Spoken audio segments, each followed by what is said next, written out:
Before the regularly scheduled meeting, we will have election, the board will have its election of officers.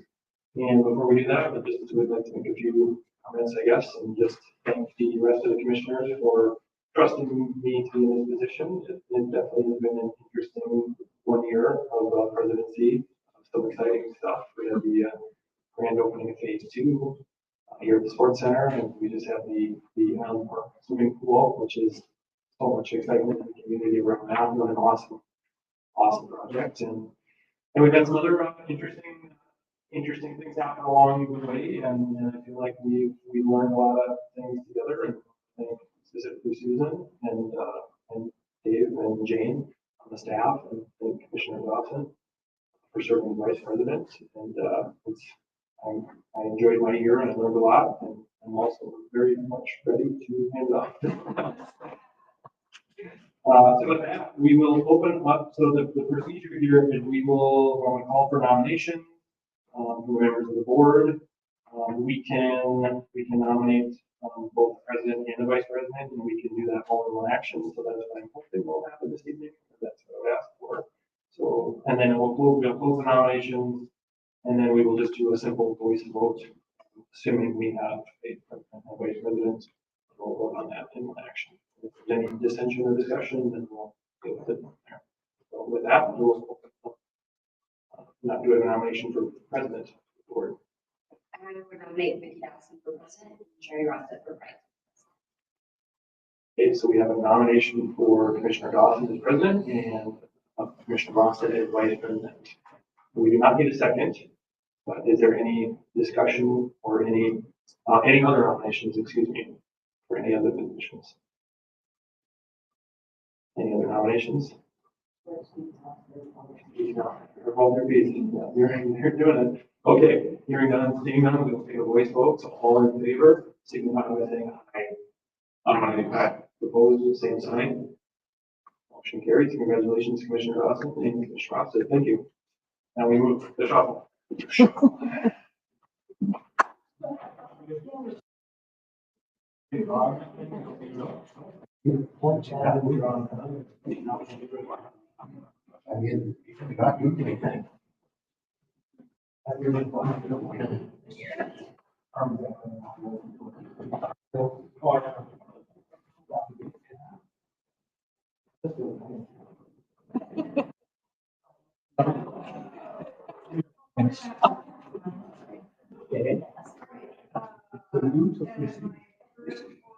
Business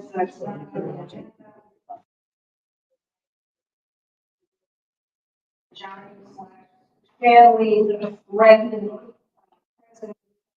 thanking you for your service from last year. Thank you.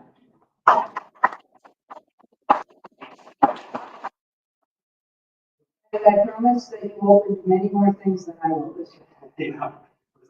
Was this intentionally read or was it? Yes. Was it a strategic choice? First was Shannon, then it was St. John's, and then we were like, obviously. Thank you very much. Appreciate it.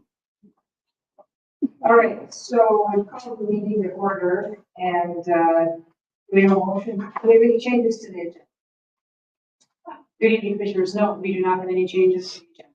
Okay. We have a motion to approve the order of the agenda as presented. Motion to approve the agenda as presented. Second. All those in favor? Aye. Anyone opposed? All right. Consent agenda. We have a motion to approve the consent agenda as presented. A motion to approve the consent agenda. Second. Any discussion? I would just like to thank Commissioner Absey for her work on the new board orientation process. So I know you as the newest and myself as the second newest, we got to work together. So thanks for your effort. It is much appreciated. And thanks to the staff for polishing mostly your work, let's be honest. Yeah, thanks for taking that on. There literally was nothing previously, so you get elected and go, well, I don't really know what I'm doing. Oh, I watch it.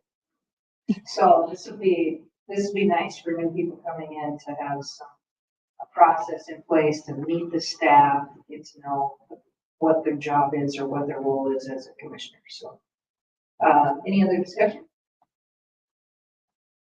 Okay, Jeff, please pull the board. Commissioner Bush. Aye.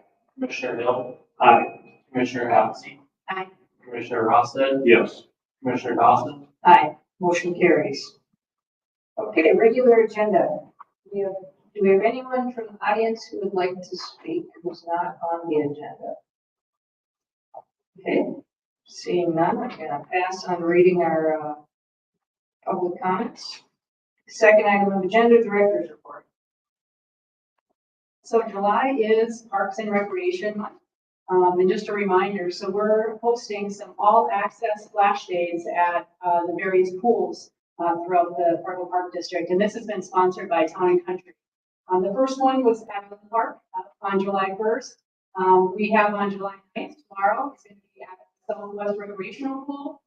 July 17th, we'll be at the Roger Gress Northside Pool. The 21st of July will be at Davies, and then the 29th of July will be at Madison. It's free admission for anyone who wants to come out and enjoy the pools. Quick question on that. Is that a new thing, or has that happened previously? I think this is the first year that we've celebrated Parks and Recreation Month in the past. The Town and Country came and were great sponsors in helping us recognize that. To celebrate it. Great idea. And I think Island Park was at capacity all day long. Was it like 3,000 people showed up or something? Yeah. Unbelievable like that. Very cool. Yeah, they were waiting up the sidewalk on 7th Street before the pool even opened at noon. Yeah, it's fantastic. It's the hot item. It's the talk of the town. There's almost not a night that goes by without a story about the pools, which is fantastic. Just another quick update is the kids triathlon. It's going to take place at Madison Park tomorrow, July 9th, from 5:30 to 7:30. This is an annual event that we do. It's free and really promotes youth fitness and fun, kind of in a non-competitive way for kids. Team Boas is a community partnership that they collect and repair and give out bikes. And they will be on site to do some bike repairs and helping out during that event. And then the Red River Open Tennis Tournament is scheduled July 11th through the 13th. And currently it's scheduled those matches to be at Island Park and at Courts Plus. Weather dependent, if we get some rain, that event will mainly be held at Courts Plus.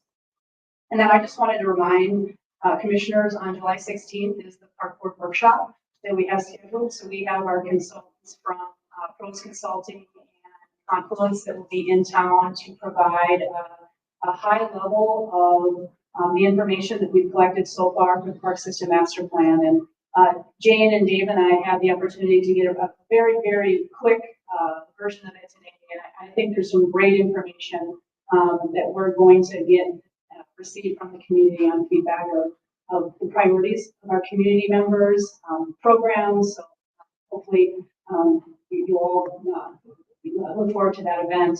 And then I just wanted to touch base. I know Carmen sent out to the invitation on August 26th for a second Park Board Workshop. And this was something that in conversation with the consultants, because there's so much information, we wanted to make sure that you had the time to let it kind of settle and sink in.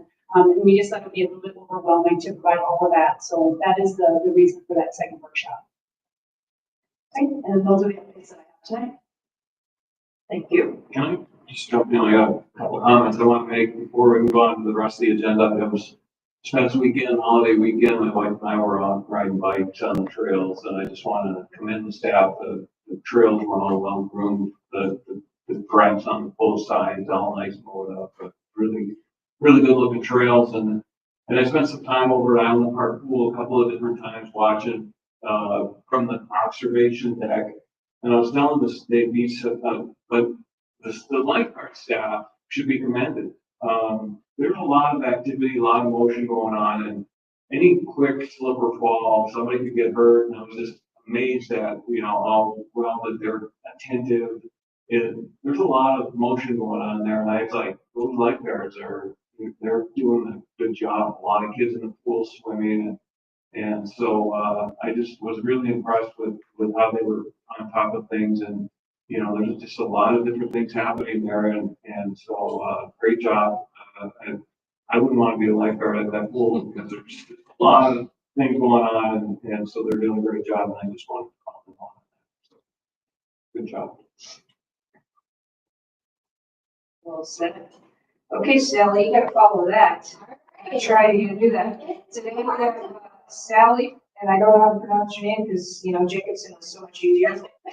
And, River too, so how do you say that? Malvena. Malvena. Malvena. So it's gonna be hard to follow that pool with teenagers at home, let me tell you. It's not like you're going every day, so they all wanna work there now, which is awesome. But anyway, I realized just kind of a couple months ago, I was visiting with Susan and I was like, I have not updated the park board since probably before the pandemic. So that's unfortunate.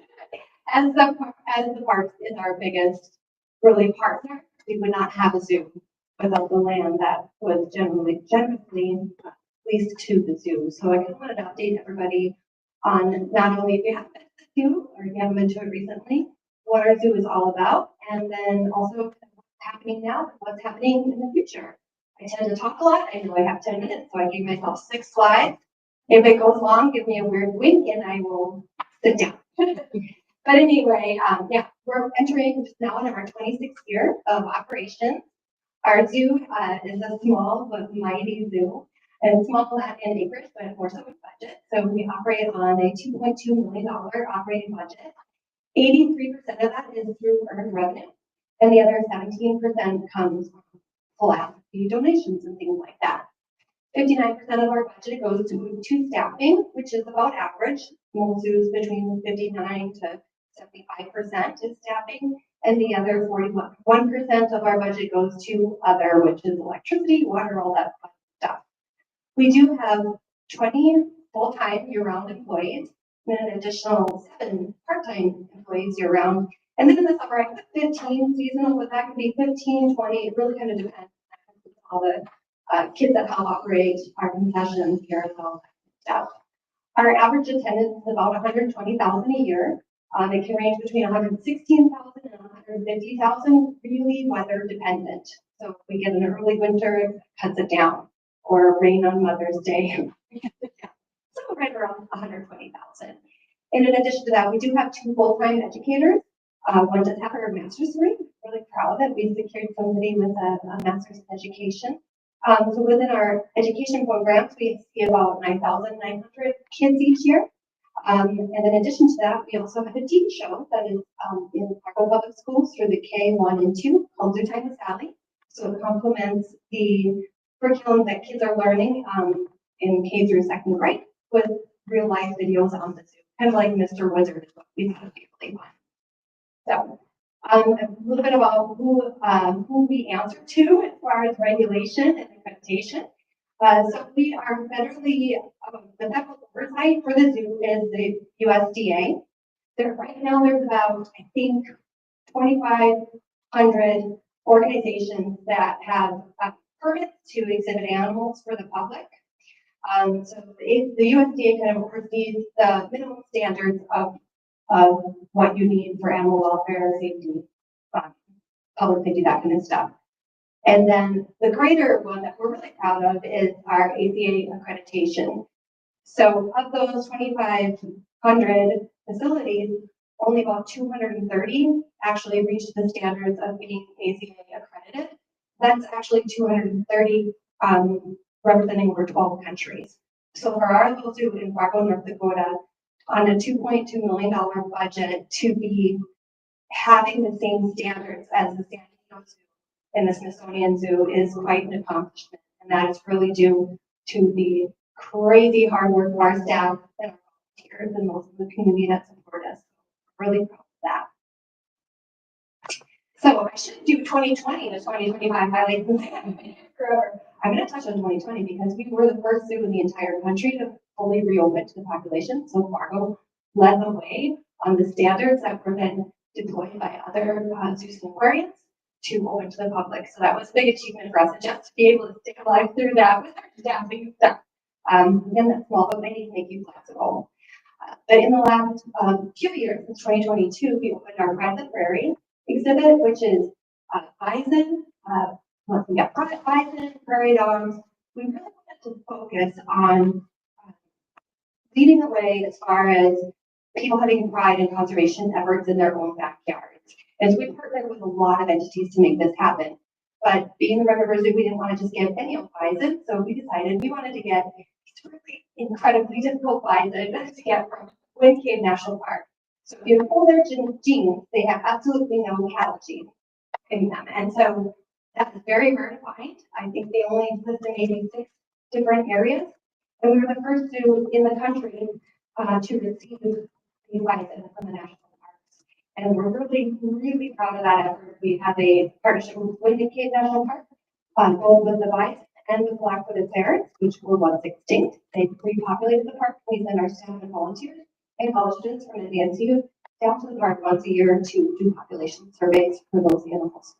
And really proud of being coming out in the news here very soon. We just donated the first offspring of those precious animals back to Native American tribal land. So I've worked with tribal representatives from 28 different tribes to find a partner, and that just happened. Sally, where's Wind Cave National Park? It's in South Dakota, so it's always an 11-hour drive. So you go all the way down, drive through there, and stay up all day long because black-footed ferrets are nocturnal. You walk in the park with a flashlight until you see eyeballs. But people in their 20s find it really fun. Maybe it's a meeting. Usually naps after that. But we're really, really proud of that one. Let's see. I think I might have gone back. But in addition to that, we're continually investing in the zoo. We have a desperate need to invest in our infrastructure as we continue to grow. The zoo has had a, what I say, like a shoestring budget. So there's lots that we're going back, adding water lines, major renovations of exhibits. Our South American exhibit just got a whole new renovation. We do have a full-time veterinarian and vet tech. So just last year, a lot of new vet equipment, which really increased our ability to take care of the animals. So lots happening there. Many highlands we've acquired. We're acquiring the animals that we know that we can financially afford to care for, while continuing to make this zoo a desirable and interesting place. So coming up, that would be the next one. I'm just going to check myself. So what you're going to be coming to see at the zoo in the next few years is we've really focused on behind the scenes fundraising for a brand new Chinese red panda exhibit. Many people don't realize when you go to the zoo, you might see 1 to 2 pandas on exhibit, but at any given time, we might have up to 9 pandas. We have been the leading breeder in Chinese red pandas many years and have actually received international awards for that because they do so well here in North Dakota. But you can't see.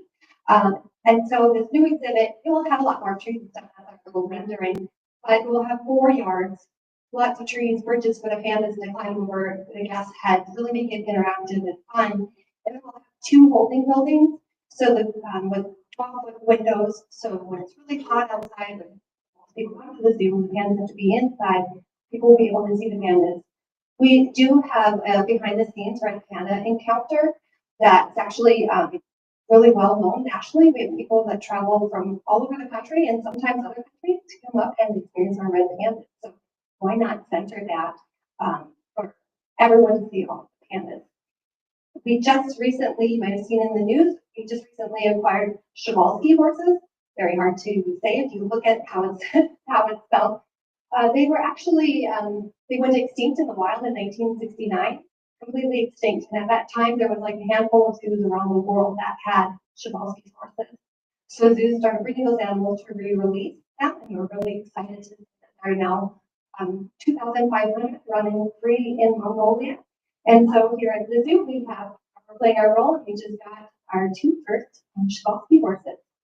Later on this summer, you'll probably hear the press release coming out in about a month or 2. We're getting called pied Terrans. So they are one of the most endangered primates in the world.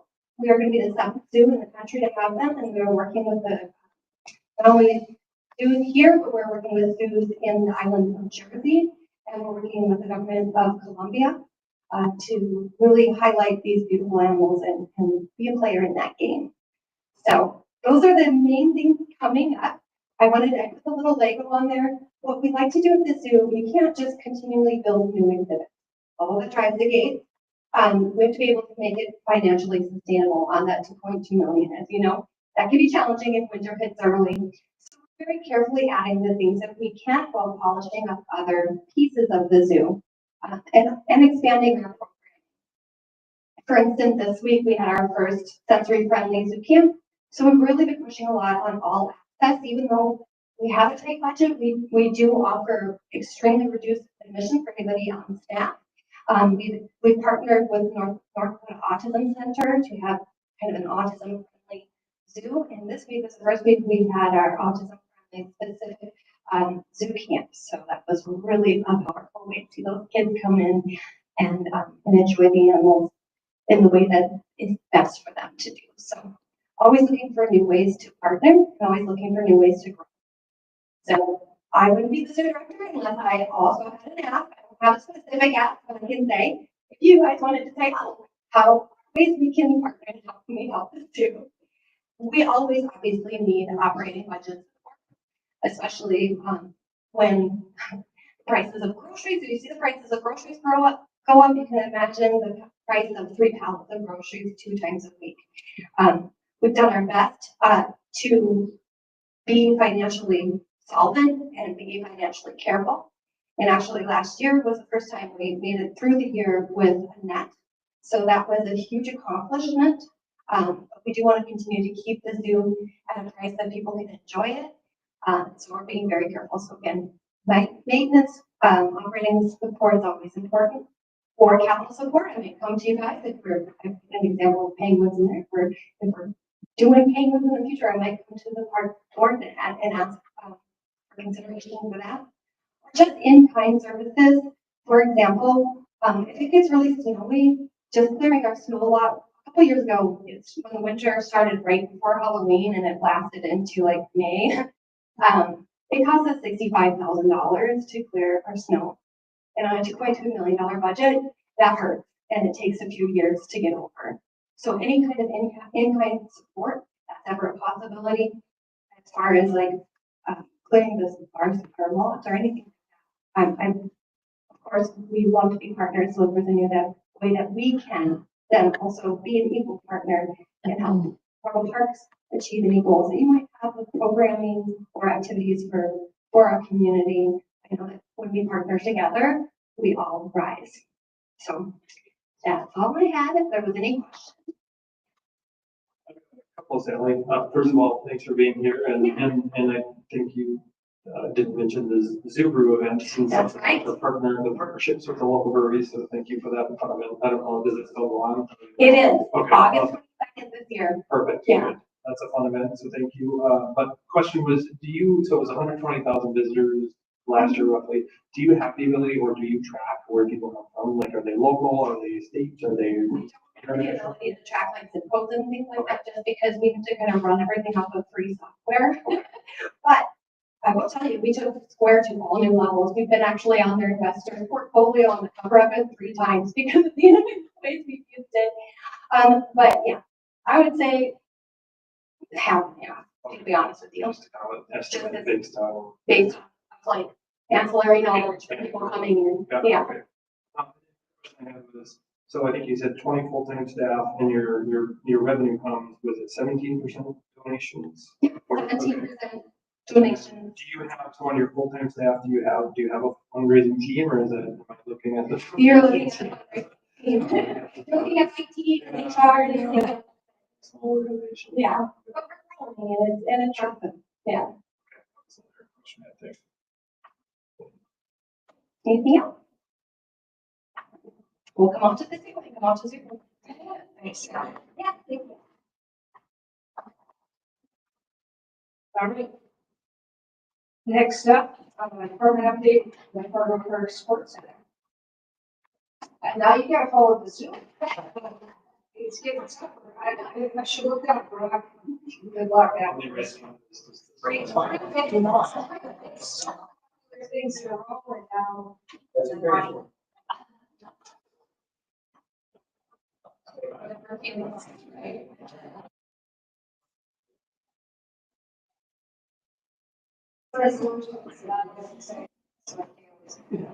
don't have right hand. but, good evening, commissioners. Thank you for allowing me to be here tonight, provide you an update on the sports center. I know we've talked a lot, outside of this room about what we've been up to and where we're going and all things in between. And now that construction is, dare I say, almost fully behind us, we're really turning our attention to looking at what we've done thus far and what we're looking forward to ahead. So a few different updates. So as of the end of March of this year, we have a full sports center team with all of our full-time staff positions have been filled. So real quick overview of who we all are. I don't have headshots of everybody quite yet, but I've met all of you of the building. Then under my team is Paul Wixel.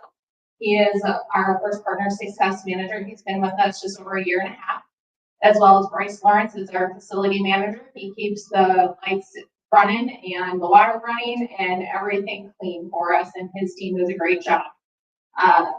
Underneath him is John McMullen and Eric Quintero. John and Eric were hired last April, so they've been with us just over a year as well. So Bryce and John and Eric really were the backbone of the building when we opened phase one right off the bat in June.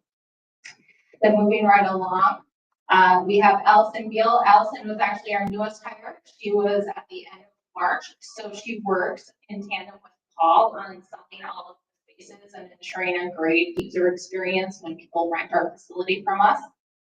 And then rounding out Bryce's team, we have Aaron Cabinet. So he is really our ice specialist that we hired to help run the ice rinks here when they opened in January. He started with us last July just to get his feet on the room and get everything ready for the ice box to open. Eric Lopez is our newest facility supervisor that we hired. He started with us at the beginning of March, and Eric has really taken on the cleaning side of the facility. That is his focus in the building. And he's done a great job thus far, creating user guides left and right for all of our different equipment that we use to keep the building clean. Then we have Andrew Molden. He started with us last December. Andrew really focuses in on our second 4 sets of basketball courts and really works with Sanford in keeping their spaces clean and usable for everybody that comes in. Jack, you don't get to see a whole lot of Jack for those of us that work during the regular business hours because he's more of our late afternoon, evening custodian. So he comes in and really touches things up. Now this summer when we're a little bit quieter, we get to see his face a little bit more often, which is exciting for all of us. Then we also have Blake. Blake is our custodian that we started him part-time last summer. And then we're fortunate enough to hire him on full-time. So we see him throughout the day, so he's really more on during our daytime hours. So we see him in and about. He really takes great care of our basketball courts. It's a passion of his, and it's fun to see him out there working. And then finally, we have Ian Van Ink. Ian is our customer experience supervisor. He oversees all of our part-time staff working the 3 different desks that we have for folks to come and ask questions to, sign up for their open play sessions and what have you. Ian also takes care of all of our monitors you see throughout the building and ensuring we have great content and everything is up to date up on the screen as well. So that is our full sports center team. There are 12 of us total now running the building. So why was this building built? Was for our community to come out and use it. So we really have dialed in 5 different ways that the community members here can use the spaces. So probably the most basic and easiest for people is we host a lot of open play sessions, and I've got additional information for you on what we've offered so far. But open play is really what we consider any of our spaces when people are just invited to come out, play basketball, volleyball, run around on the turf, go to the playground, go to the open pickleball times. So for no matter what space that people are doing that in, it's $5 per person. 2 and under are free in other spaces. Adults are free in the playground because we really feel like if they're out on the equipment, it's usually not by choice. So they get to go into that space for free. Otherwise, it's $5 per person. For our frequent flyers in the building, we do offer a punch card. So it's $45 per punch card, and it's good for 10 visits. So if you're like me and you have 3 kids, you fly through those pretty quickly as well when they come in to visit. So different ways people can come in and enjoy it without any sort of reservation. They just need to pay attention to the schedule. And we offer open play as much as we possibly can. Second way people can use it, if you can go back a minute, thank you. The second way people can use it is they can, as an individual or a family, go online and rent an hour themselves. So if they have a certain time where they want to come out with their kids, they have family in town, and they want to know that they have some dedicated space in the building, they can go right on our website and they can reserve an hour of time in our courts, in our ice, in our turf, everything that's open is showing on there, and they can just click on it right online. The third way is by participating in one of our park district programs that we offer through the rec department.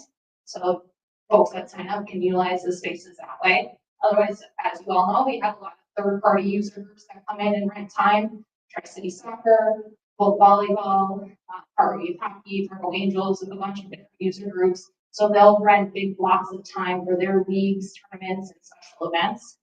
And then our Creme de la Creme is our walking track, which is free, open to the public during public hours in the building, so they can come and make exercise in that way, whether it's families with strollers just trying to get some steps in, or those trying to throw the marathon. So those are kind of the five main ways that people can use this space.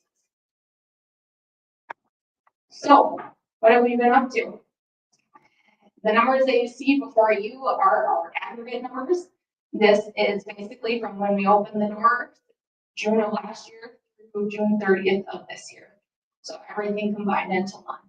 So thus far, rec department, kudos to Kevin and his team. They have found a way to utilize 1,985 hours of time in our building. And as you can see from the numbers, we have the breakout between youth and adult, seniors, and all ages, and adaptive sports and activities. Really, we have a very well-balanced offering between youth and adult activities.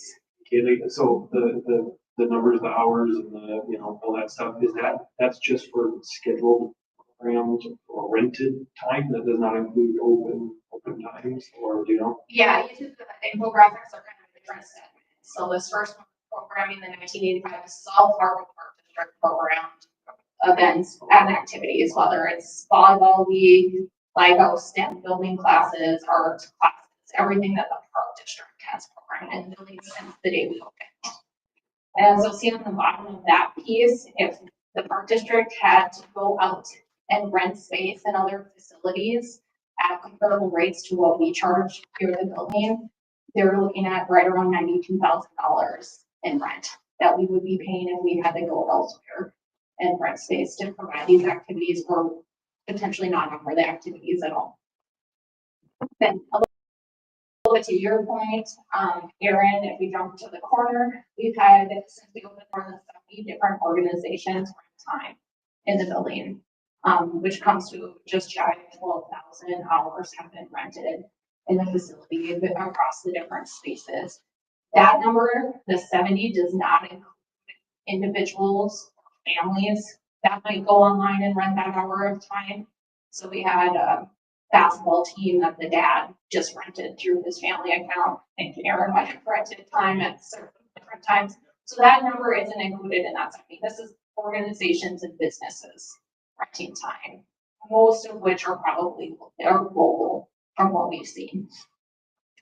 Then up above that, you'll see since we opened the doors, we've had 32 special events or tournaments come through the facility. I have these broken up by years, additional slides, but this is just since we opened. And then we've had more than 30,000 people, and not unique individuals. It could be repeat customers, but more than 30,000 people have participated in 9,800 hours of open play and rentable, with a rentable value. Again, if we were to rent those out on an hourly basis at $60 an hour on the quarter, 100, it comes out to about $453,000 in rent that we offer for people just to come in for $5 a person.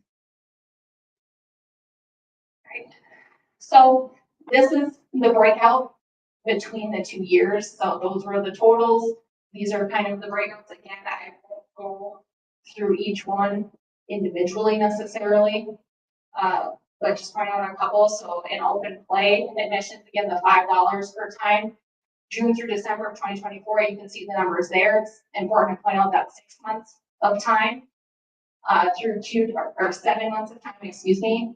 And then in 2025 through Q2, that's 6 months of time. So slightly different numbers to compare, but it just makes the numbers that much more valuable in that 2025 column because they're for the most part than the 2024. Playground is important to note that we're missing a month in there because if you recall, we've had some warranty work going on in there. So if you actually average out the hours or the months in the playground, it comes out about 2,800 kids per month have come through the playground. We peaked at about 4,000 in the month of March. So we're averaging about 2,800. Again, you can see that rent value at the bottom of the park. Well, this is the park district programming, but again, that's the breakout. If we had to go rent space and other facilities to offer all of these different programs, this is what we would be looking at in terms of an expense for that program. Again, for the park district offerings, if you want to go back just real quick, you can kind of see, like I mentioned before, as a total, we're very balanced between youth and adult offerings. Again, kudos to Kevin in the rec department to really keeping an eye on it, ensuring that there's balanced offerings in there. The youth was a little bit more focused in 2024. That's really due to FMYBL, FM Youth Basketball League, being in here in the fall, which again, we're expecting them to be here again this fall. Or then it kind of flip-flopped through Q2 of this year, a little bit heavier on the adult side, and that's really due to the volleyball program league that is in here. And then again, it's especially important to note is the senior program. You can see the increase into 2025 from the introduction of the SAIL program. And there's a variety of different SAIL programs that they're offering kind of throughout the week. If that's the way we had to open up the second court. They started out one court, now they're expanded to 2. Dare say they might get to 3 here, not too long too. Haley, the sales program is free, right? Or is it $5? I believe the sale program is free. This runs through the rec department. I think it's free. Yeah, it's free. Thanks. It's also for anyone in that park district one that almost half the hours are actually related programming that we're offering through the district. So again, as we've talked about, this isn't just a sports facility. That highlights that fact as well, that 200 hours each, both last year and this year so far, have been our related programming.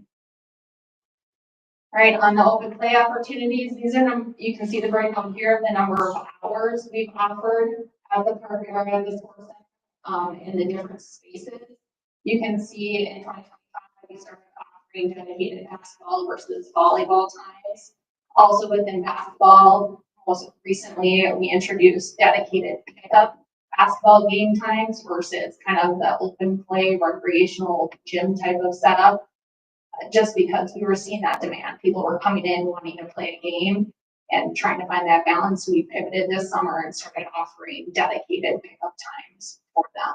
We haven't done that with volleyball yet. We haven't seen that request come in quite as often. So, but if that does become a need, we'll certainly entertain it.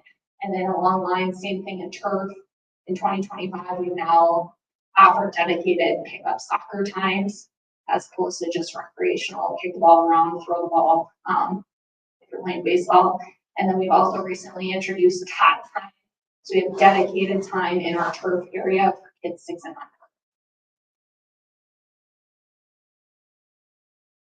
under. Then you can move into this iceplex area. Again, available in last fall. Now we started operating in 2025. You can see those hours of open time is significantly lower, mainly due to the fact that most of the times are getting taken up by our youth hockey organizations and some of the other adult organizations. But again, we continue to try to find blocks of time we can offer each of those. And the pickleball doesn't really need an explanation. It's pickleball, so if there is a demand for that, for people to come in, whether it's reservations or in this instance, that 4,100 hours is the whole thing where people can just show up. Then moving on to hours rented. Again, I don't want to read real big detail in here. You can read the numbers for yourselves. Again, you can see just that significant uptick from 7 months in 2024 to the first 6 months in 2025. 5. And then we also have our tournament and special events. Again, told you there was 32 total. Well, most of those came in the first 6 months of 2025. Very high demand on the courts. 8 of those 13 were volleyball. But we had a variety of other things, whether it was basketball, gymnastics. We had a dance event out there. On the turf, it's actually fairly diverse. We've had Christian gathering out on the turf for a special event. We've had soccer, we've had rugby, a variety of different things out on the turf as well. So courts for next year, we're seeing, again, still predominantly the requests coming in are for volleyball tournaments, but we're also seeing an uptick in the basketball side too. There's a wrestling tournament here as well, isn't it? They did wrestling camp last summer. Was that in the hardwoods or on the turf? That was on the hardwood. Okay. Like the wrestling was down there. That was a camp up right after it just opened. And then we have that multiple spaces. We've had post prom here before already. We've had an end of year just celebration from Capstone, our opening of their facility. So those are the ones we categorize as multiple spaces where they actually cross different areas within the building. Then just some other fun facts. Punch cards sold. I told Susan earlier today, the punch cards number we have sold already in the first 6 months has kind of surpassed. That was one of my biggest surprises. I didn't expect those to be quite as popular as they are, but as I said, mom of 3 might go pretty quick. So even saving 50 cents a time is worth the investment in punch cards. And then we've had 49 birthday parties so far on the playground. And then again, no surprise, daily track users is fairly high. I put both the all month averages on there so you can see where we're sitting per day, and but really both other months you can see that increase. So what's next? So as I said, as we come through hopefully the tail end of the construction period and warranty period, what are we going to do now? So really turning to what I call a long-term job versus construction and operations. My long-term job for our team as a whole is really continuing to work on finding our processes and offerings during this quieter period. As I mentioned, we started offering the top time in the turf area, as well as dedicated pickup game times and just regular recreational time. So continuing to look at that, what are people wanting to see in the building and evaluating those, our ability to offer those to them when possible. Finishing the warranty work. I don't know if you popped down there. We weren't scheduled to open at the playground until Thursday. We actually opened it today. And 15 kids come in already. So we were excited to be able to reopen that a little earlier than scheduled. Really, for the major warranty work that we have left, that we've discovered so far, is we have another curtain coming for the east side of our turf, help protect those windows when we have lacrosse balls flying all over. And then also in our north ice rink, since we've kept the ice in there through the spring and summer, tail end of the summer, we're going to pull that ice out. We've got some warranty work that needs to happen on the boards, and then we'll put that back in and be ready for the ice season this fall. Other than that, there's some minor things still on the punch list, but really coming through the major warranty items that we know of. And again, focusing on our departmental initiatives, our team has been doing great work this last year.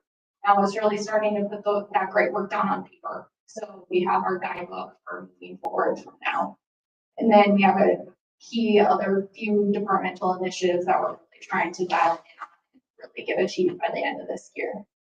And then as always, just continuous improvement, identifying constraints to our efficiencies and the experiences people have. Parking lots during those peak usage times is a challenge. And then just things such as unloading and loading equipment for those user groups when they come in. We don't have a ton of extra storage space to allow people to keep things overnight.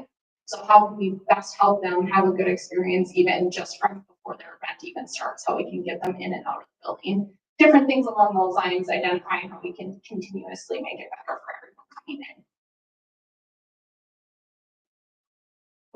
in. Any questions for me? That's all the information I have. What questions can I answer? So, Kaylee, that's a lot. So good job. Did you think it was going to be this much?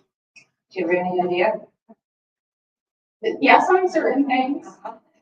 maybe a little bit surprised on others, but it's exciting to really be able to dig into the information and start looking at those themes and identifying those trends and how can we keep making it better for the community.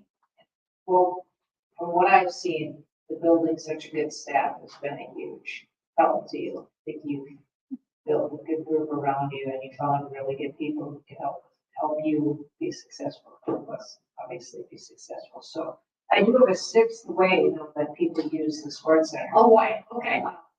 Because every so often I run into people who tell me that they come out here and I say, oh, you walk? No, I go from basketball to hockey to watch my grandkids.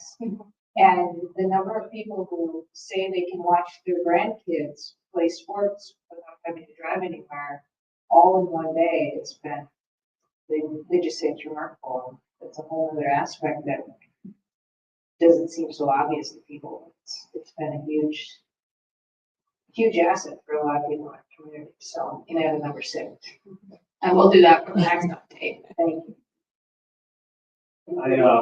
Well, first of all, on the warranty work, if we could have someone maybe check that out, there's. It makes me feel better.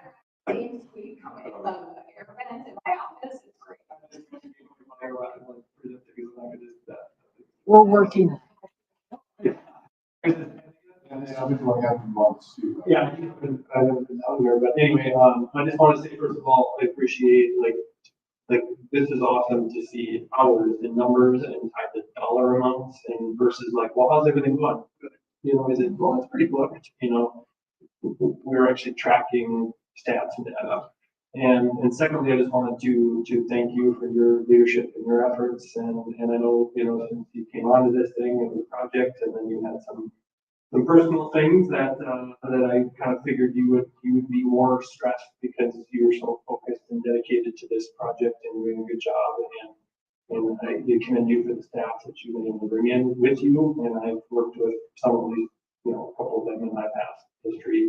And I think that's a testament to your leadership and how you are and how you work. And it's very obvious that you aren't just kind of punching the clock and collecting a paycheck. This is very, you know, it's very kind of personal for you to see that this goes well and to know that there's going to be bumps along the road and we're going to figure it out and we're just going to get through it. So I just wanted to thank you and your team for doing a great job. And I echo, you know, Vicky too. It's like I heard so many positive things, and this is such a massive asset in the community. And thank you very much.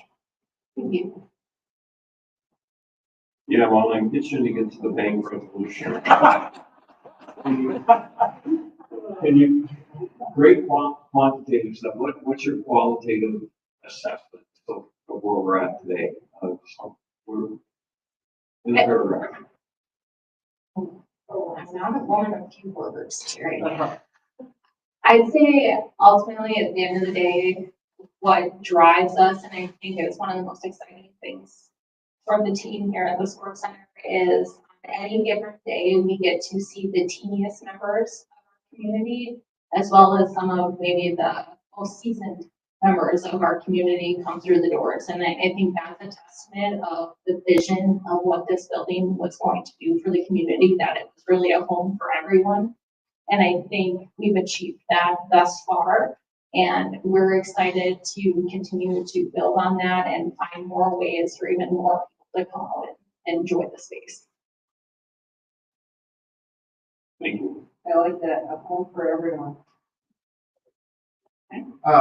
Yeah, I mean, I would reiterate everything that everybody else has already said here, but the one question I have, and one piece you didn't really talk about necessarily is the partnership with Stanford. Can you kind of expand a little bit about how that's gone and how that's maybe, you know, things you guys have found that we've been able to work together with benefit in that process? A little bit, just, I mean, not necessarily Stanford personally, but just that private public partnership. Yes, I think it goes without saying, or maybe we do need to say it, is that I think we've been very cognizant all along that this building wouldn't exist without Stanford's partnership. This building wouldn't exist without the Park District's contributions either. And so it really is a testament to the private like partnerships and how they can work. And we've been learning a lot over the past year. When we came in, not necessarily having worked extremely closely in the past, but really learning each other's business models and the core values of each organization and how we can elevate both of them together. And again, I've been learning, tweaking processes as we go, and we'll continue to do that well into the future. We meet with them monthly in a variety of different fashions and different groupings to try to see where are pinch points, where are we doing well, where can we continuously improve upon together to elevate that partnership to the next level.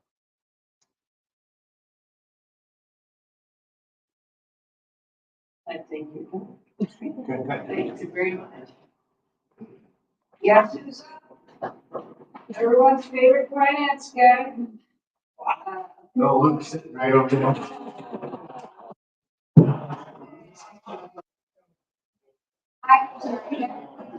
Finance team. Are you before?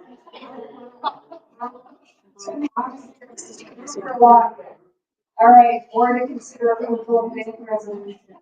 Mr. Weeks. For Rocky and Bullwinkle, and Rocky would step up and say, for something really good, so I'm saying, Jerry, we were excited about this portion. So President Lawson, Commissioner, bring you kind of regular standard operating piece that we do every year with the reorganization of the board. We elect the officers.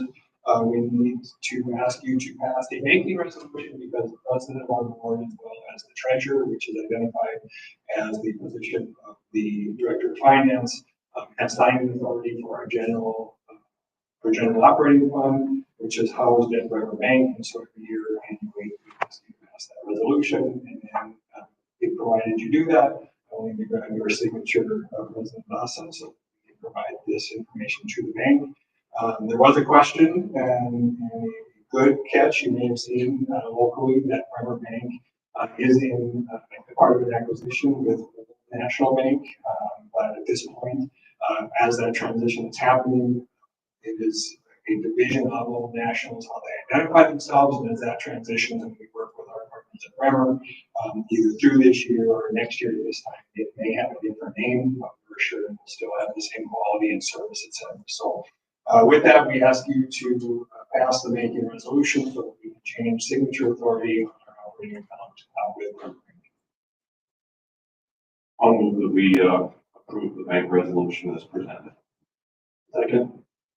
We have a motion and a second. Any discussion?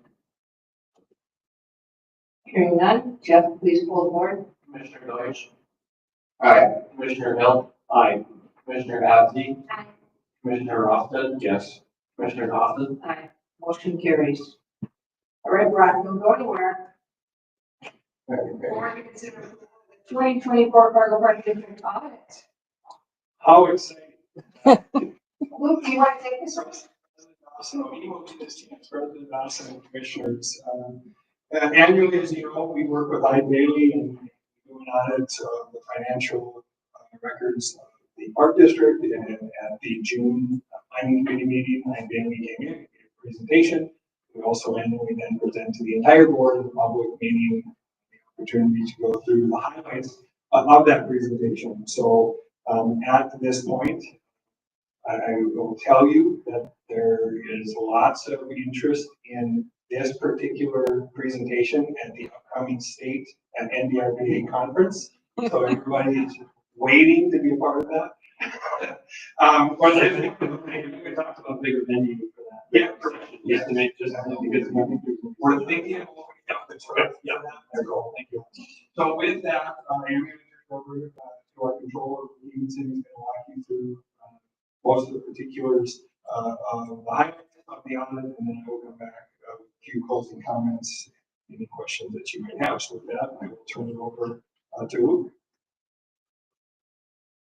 Part of our favorite finance team. Thanks, Vicki. As Brock said, at the June 18th planning committee meeting, Brian Sandberg came and presented the audit for 2024. So that covers the time period from January 1st, 2024 to December 31st, 2024. This audit includes the funds for the Park District, which includes Valley Senior Services as well. But also the two foundations, Valley Senior Services Foundation and the Fargo Park District Foundation are all lumped into this audit. So the key highlights from the audits, which I will say we do get two audits. We have a financial statement audit, which is basically what it sounds. They look at our finances and see if all the numbers are accurate and materially correct. And then they also do a federal audit. Valley Senior Services does receive some federal funding, and they are above the federal funding limit of $750,000. They receive about $2.2 million in federal dollars. So that triggers a federal fund that's mandated by government standards. So we do get two audits. We did receive an unmodified opinion on both of those audits. That is a clean audit opinion. We have received that audit opinion for a number of years. This is the highest level of standard that auditors can give. So that means our financial statements are materially accurate, and that the results are in accordance with generally accepted accounting principles. With that, we do have some internal control items. Number one, we did have a material weakness for the preparation of the financial statements as well as some post journal entries. This has been an ongoing finding and is more of an FYI to the readers of financials that ideally did assist us in preparing those financial statements. So nothing new to report as far as internal controls with one material weakness. We did also have zero compliance items noted during the audit, during the testing of not only our processes, but compliance with any federal grants or regulations. So with that, I will open up for any questions related to the audit or the federal audit or the financial statement. I'll just state for the record that we went through this very thoroughly at the planning meeting, and so I don't have any additional questions. Just more gratitude, thank you. I know there's, as we heard in the planning meeting, it can be complicated with Valley Senior Services and now First Plus is rolled in and a lot of different, the foundation, different moving parts there, so it can be kind of complicated. So I think thanks to you and the rest of the staff. That's And as much as I jest, obviously, we couldn't do it without you. Thanks. Okay, all right. Well, before you do approval and acceptance of the audit, I do want to take the opportunity to make sure to recognize my team who really does all the heavy lifting to put this information together. This really kicks off each year with a late fall, early winter organizational meeting with our partners at Bailey. Important for you to know that, as we stated in the planning meeting, this really is a partnership. Luke and I and the entire team, throughout the course of the year, we'll call Ian Bailey with questions we have or things we want to talk about, because it isn't an opportunity for them to do any type of gotcha type of approach. We really work with them throughout the year. So this starts late in the fall, and then they were here for a week in late March, the last one of March. And our team, Deanna Magnuson, Christy Solar, Misty Carrier, Joni Music, of course, Luke Stevenson, the data gathering, compilation, getting everything together, getting it on SharePoint and Blackboard, they have access to it, look at it, we're available to them throughout the week. We get to come here and present and really take a lot of the credit, probably as the whole district, for finalizing this. The reality is that heavy lifting was on the entire team, so they really need to be recognized for their efforts, and I appreciate everything they do to make sure that this audit comes in clean every year. So I want to make sure to give that credit where it is due, and also to you as commissioners and really all the park district departments. You know, we have some pretty high standards that we hold people to in how we manage our finances, and that can't be done because we lord over them. It's because all of them take responsibility in the departments to do things the right way. And we don't get recognized for having clean audits with total funds of nearly over $50 million on everybody pitching in. So I just want to make sure everybody understands that. It's a group effort, a team effort, and I appreciate the entire finance team. Thanks, Brock. Okay, with that, I will make a motion to approve the 2024 Park District audit as presented. I have a motion. Do we have a second? Motion and a second. Any further discussion? I just want to point out that in the past, Brian has come to the meetings, and just the simple fact that he has the faith in the two of you to answer our questions about that process.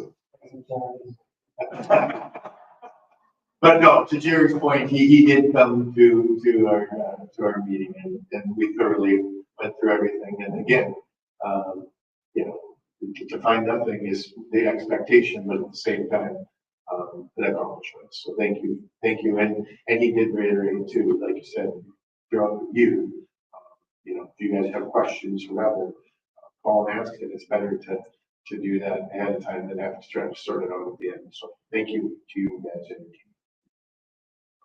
Anyone else? Jeff, please roll forward. Commissioner Deutsch, Aye. Commissioner Hill. Aye. Commissioner Ramsey. Commissioner Rossi. Yes. Commissioner Dawson. Aye, motion carries. Item number 7, board to consider approval of operational expectations. Focus on strategic priorities. Susan Fox.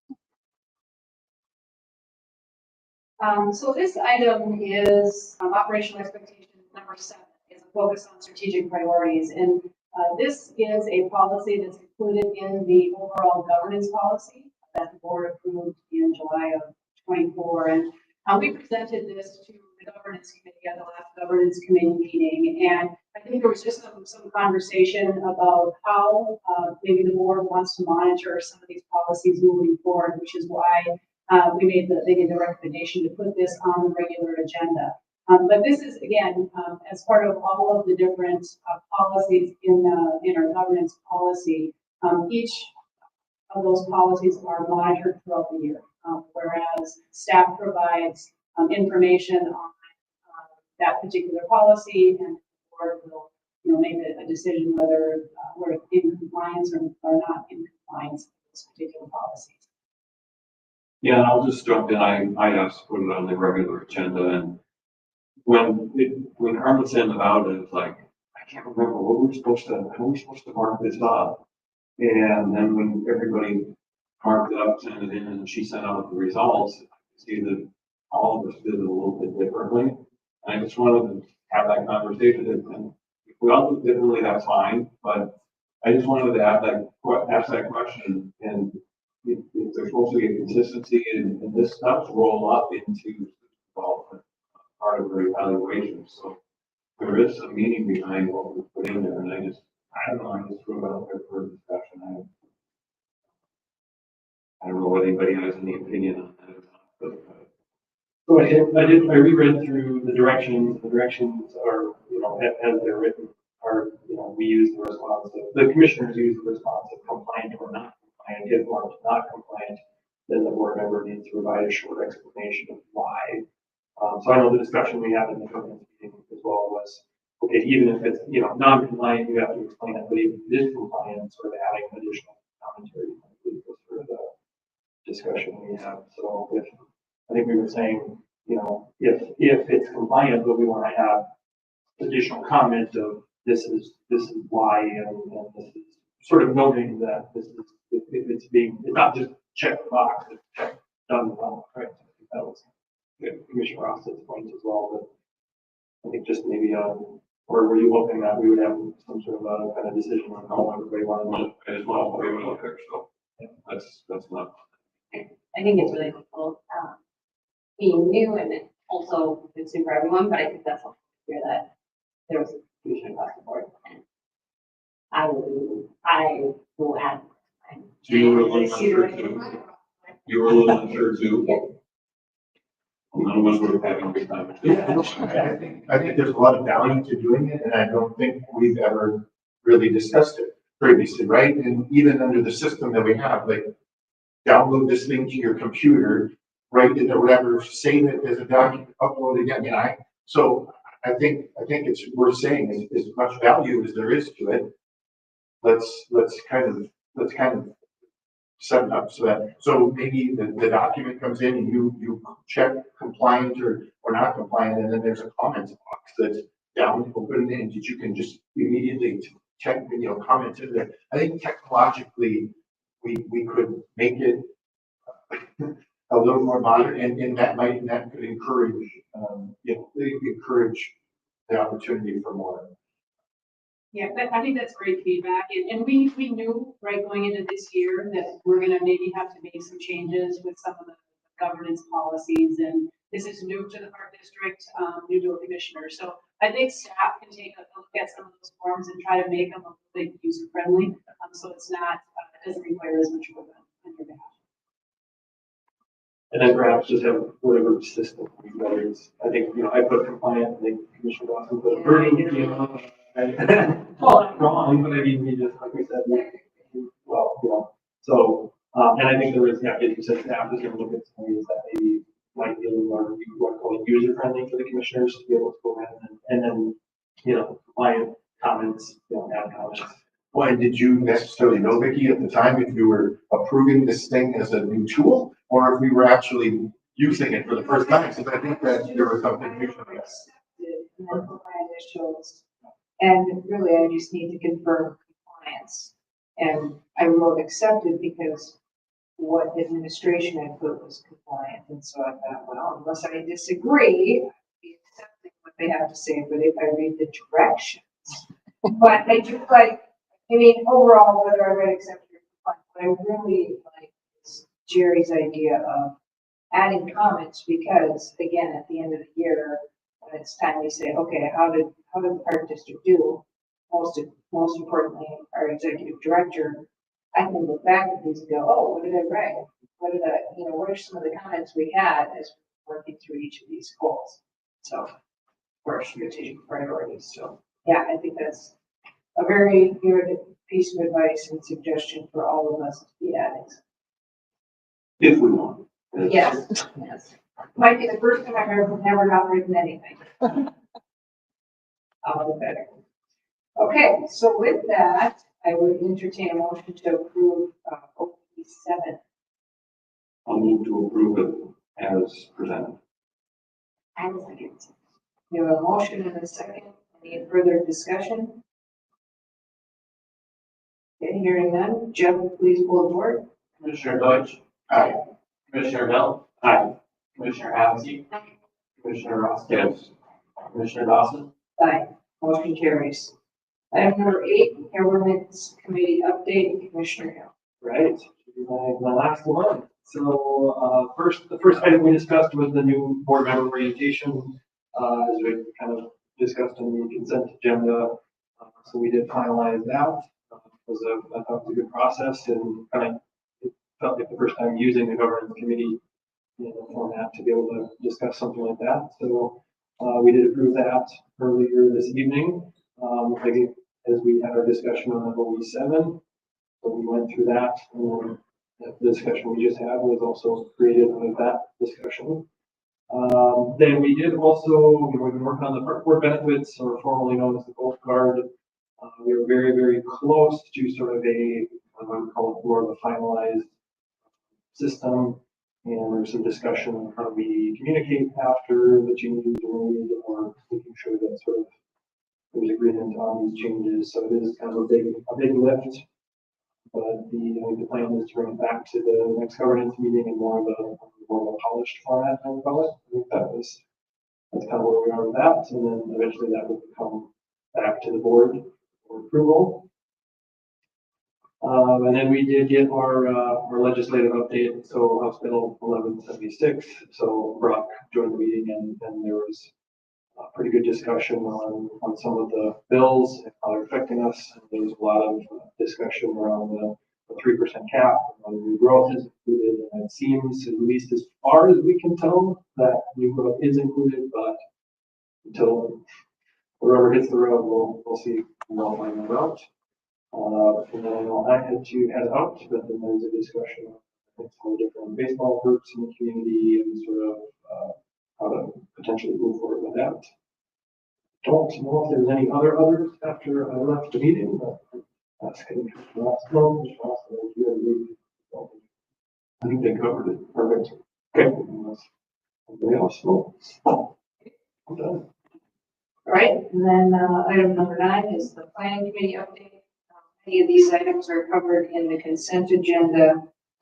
We talked about the 2024 audit presentation with Brian Stavager from Mike Bailey.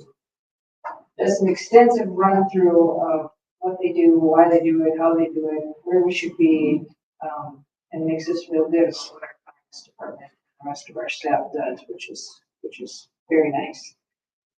So that we're doing things well and correctly. And then we had a budget update. The staff has been working on the budget for 2026, and we have some preliminary numbers. I personally really appreciate starting as early as we are. Hopefully that's helpful to the staff too. It's always hard when you're looking a year ahead, but I think it gives us time to see it, feel good about it, work through it if we need to. And then moving on, consent agenda items were dashboard items, signing in Courts Plus, the Fargo pool.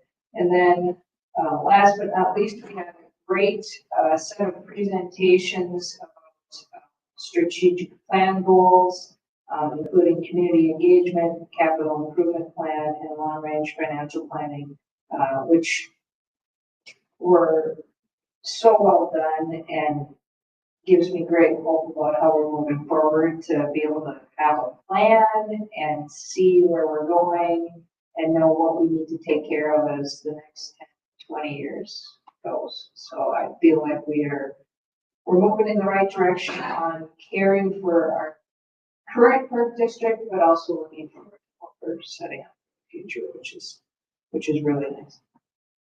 And that was the planning meeting. Anything else for the good of the order?